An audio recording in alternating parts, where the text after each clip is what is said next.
TV सत्यमेव व्रतम। EVM म्हणजे एव्हरी वोट अगेन्स्ट मुल्ला। नितेश राणेंकडून ईव्हीएम बाबतीत वक्तव्य। विरोधक ईव्हीएमच्या नावाने बोंबलतात, ईव्हीएमला दोष देतात, पण आम्ही तिकडे ईव्हीएम वरच निवडून आलोय। ईव्हीएम म्हणजे एव्हरी वोट अगेन्स्ट मुल्ला। नितेश राणेंकडून ईव्हीएम बाबतीत वक्तव्य। ज्याने भगवाधारी सरकार आणलं त्यांचं संरक्षण करणं ही आमची जबाबदारी। महाराष्ट्रात हिंदुत्ववादी सरकार आहे, आम्हालाही विशाळगडावर 12 तारखेला कसा उरूस होतो हे बघायचं आहे। भूमिका सरळ स्पष्ट असली पाहिजे आपल्या हिंदू राष्ट्रामध्ये। व्यवसाय करत असताना, बाजारपेठामध्ये फिरत असताना, पूर्ण आपल्या दिवसभराचा कार्यक्रम करत असताना पोटापाण्याचा विचार करा, पण त्याच्या अगोदर आपल्या धर्माबद्दल विचार करून आपलं आयुष्य जगा।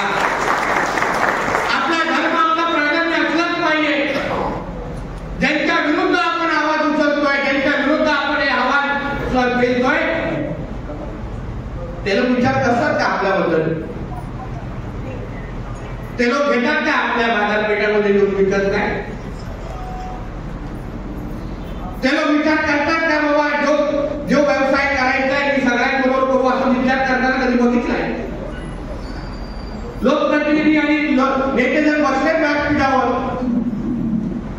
निवडणुकीच्या अगोदर असंख्य लोकांना आम्ही मदत करतो, सेवा करतो, आयुष्य वाचवतो, मगर मतदानाची जेव्हा वेळ येते तेव्हा पहिला आम्हाला धर्म और फिर मतदान असं करून आम्हा लोकांना एक तरी मतदान पडतं काय विचार?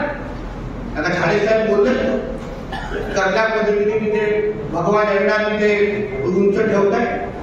ही भूमिका सर्व स्पष्ट असते पाहिजे। त्याच्यामुळे इकडे तिकडे नाही, प्लस मायनस नाही, 19-20 नाही। जे आहे हिंदुत्वाच्याच नावाने आम्ही चालणार आहोत। हिंदुत्वाच्याच नावाने आमचं राज्य प्रगती करणार, प्रगती होणार आहे। हिंदुत्वाच्याच नावाने आमचं राज्य पुढे जाणार आहे। ही भूमिका सरळ स्पष्ट आमच्या राज्याचे हिंदुत्वाचे मुख्यमंत्री देवेंद्र फडणवीस साहेबांनी सरळ स्पष्ट केली। नाहीतर बघा प्रचाराच्या निमित्ताने गप्प केलं का मला? थोबाड बंद झाला आमचं काय झालं म्हणजे समजून जायचं ना, समजून जायचं। शेवटी आम्ही आमच्यासाठी बोलणार नाही, तर बोलणारे आहेत कोण?